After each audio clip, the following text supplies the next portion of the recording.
Hey guys, it's Dina. You guys are Beyond the Veil. I just delivered my heavy, heavy message. If you didn't get it, you won't get it. Um, anyways, I'll sip some champagne and then read on something a little bit more light.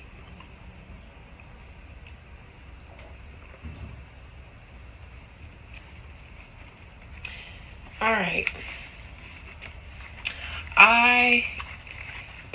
Coming into this reading, you already know what I'm reading on, but while I'm sitting here, I don't. So give me a second. Oh, Tamara HOUSLEY. I ain't got no weed. I need something to smoke. I ain't get no weed today. I've been working, knowing I was on a drought. I ran out today. I don't feel like going nowhere, man. And all right.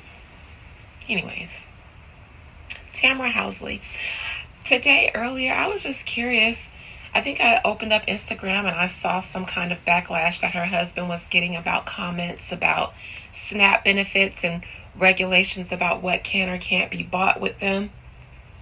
And I wonder how Tamara feels about her husband, considering she's both black and white, married to a white Jew. I was curious, and what I saw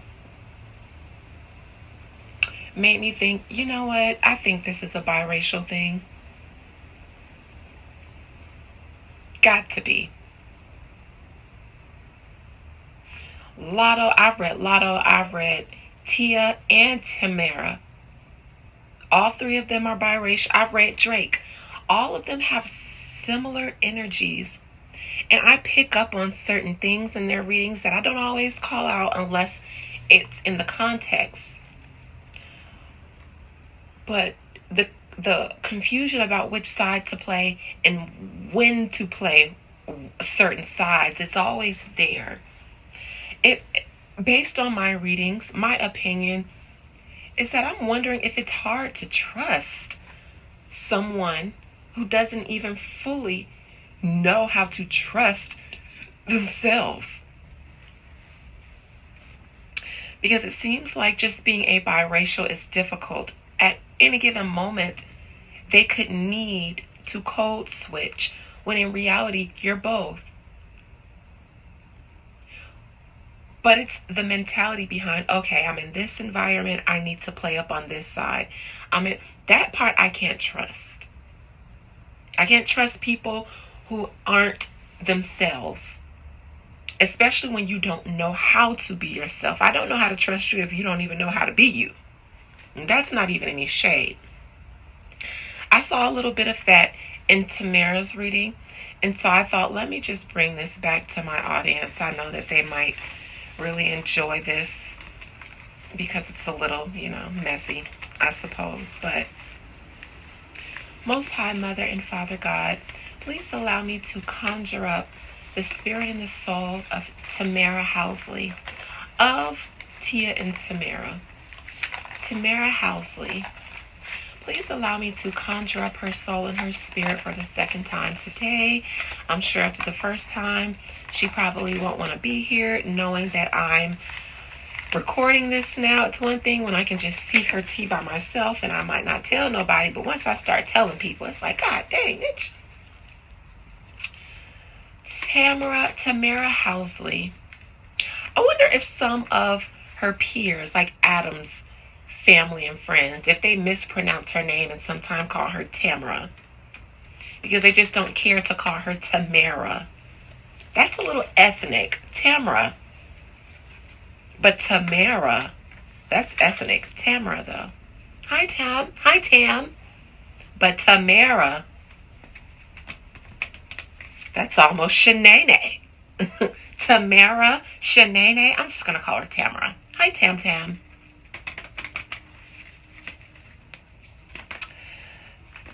Tamara HOUSLEY, tell me how you feel about your husband being called out publicly about his views on what's happening with SNAP benefits. Where do you stand in all of this, and how do you feel about your husband catching a little razzle dazzle from the black delegation about his comments.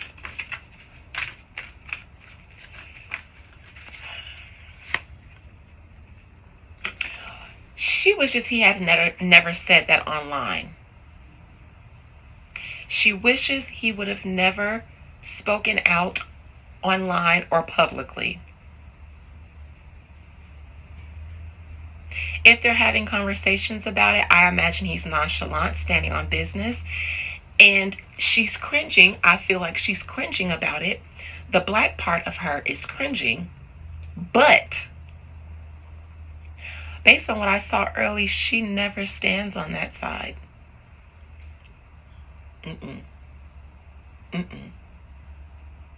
Even if she felt like he shouldn't have said it, what she's expressing is, you just should have not said anything publicly. She wishes he hadn't have said anything publicly.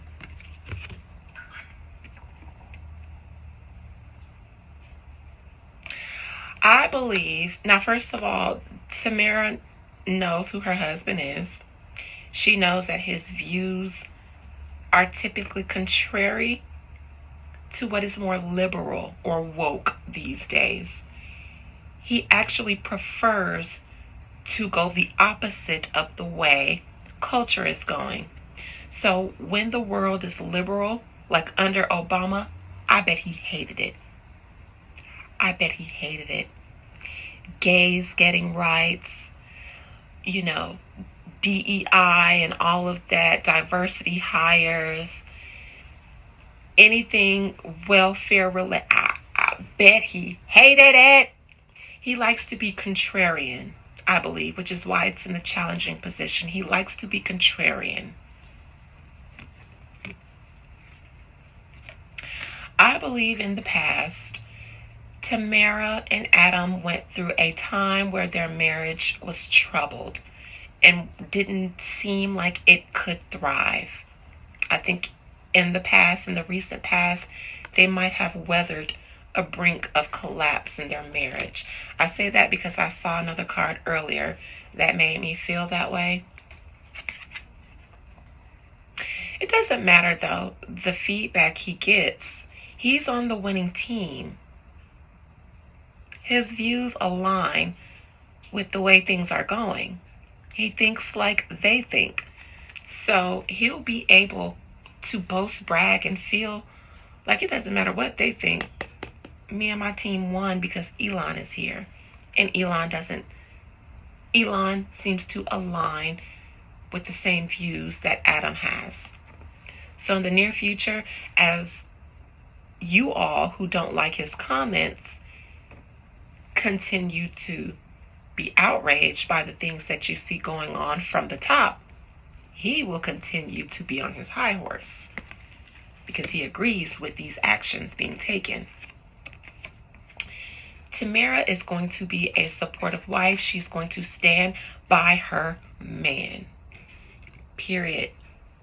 She's not going to say, well, honey, maybe you should be more sensitive to the people. No. Even if she feels like he should, she won't vocalize that. She will support her husband and his views, even if she doesn't like them. I think she tries to speak out in her own way, but not in a way that's contrary to Adam. She'll try to say something like, yeah, I know, honey, and you're right, but, saying it online. Yeah, no, honey, I'm not saying that you're wrong. I'm saying, the people don't, that energy. I think that Tamara understands that her husband ruffled up some feathers in the black delegation. And I think that Tamara may have empathy with minorities. I think she also knows that her husband says things that are provoking because he doesn't care. He doesn't care. Not that he goes out of his way to provoke things, but when he does it, he doesn't care. He doesn't like minorities, it seems.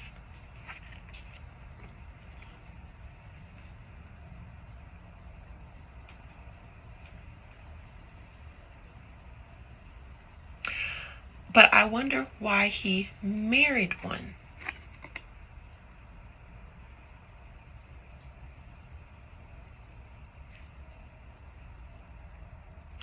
I think that if Tamara is telling Adam, hey, honey, you're right, but maybe you just shouldn't have said it online, I think he knows that what she really is trying to say is she agrees with the black delegation.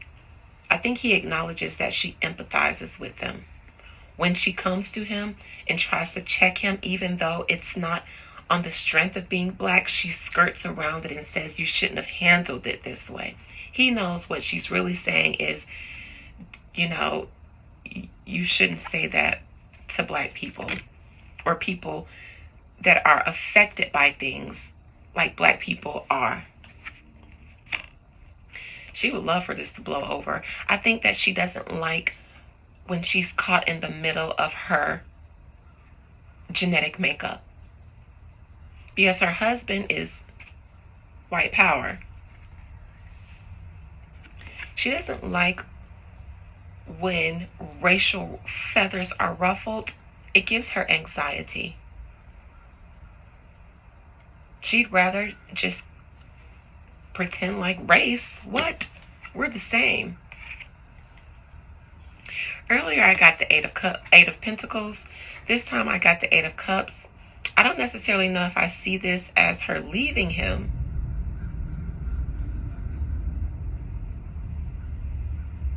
I do see this as him, though, not caring about any feathers he ruffled publicly or in his house with his wife. He'll leave whatever concern she brings up. He won't care. He won't care. And she won't press it anymore. She'll just sit there with her concerns and he'll walk away not caring. I saw this earlier. I'm going to say again, Tamara, I actually wonder if you downplay a lot of your ethnicities around Adam and his peers, his family, and his friends. His views are the dominant views in your household. And you seem to go along with the way he and his friends in the Jewish community think and believe. You don't ruffle the feathers.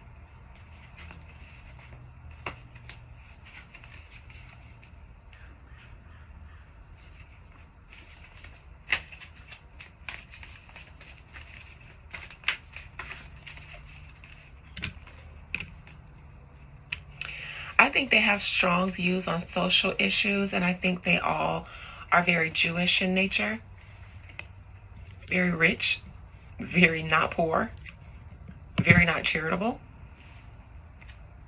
very master raced. And I think that when they say these things, you might chuckle, laugh, and pretend like it's not offensive.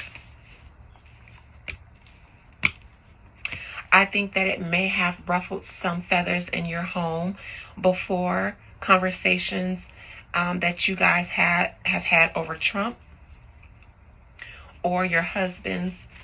I know he was a news person, maybe on Fox News. I believe he's pro-Trump. I think in your household, some of your conversations and dialogues may have ruffled some feathers in your household. And I think that you just stopped wanting to speak on those things because your husband had the dominant views. And Tamara, I think that you live a very comfortable life. You know that. He knows that. He knows you very well. And so he doesn't seem to have to regard or respect your views or the views of your culture because you don't. That's just what I get from this reading I just did and the one I did privately. This one isn't too much different, and neither is the energy. So, love you guys. Bye.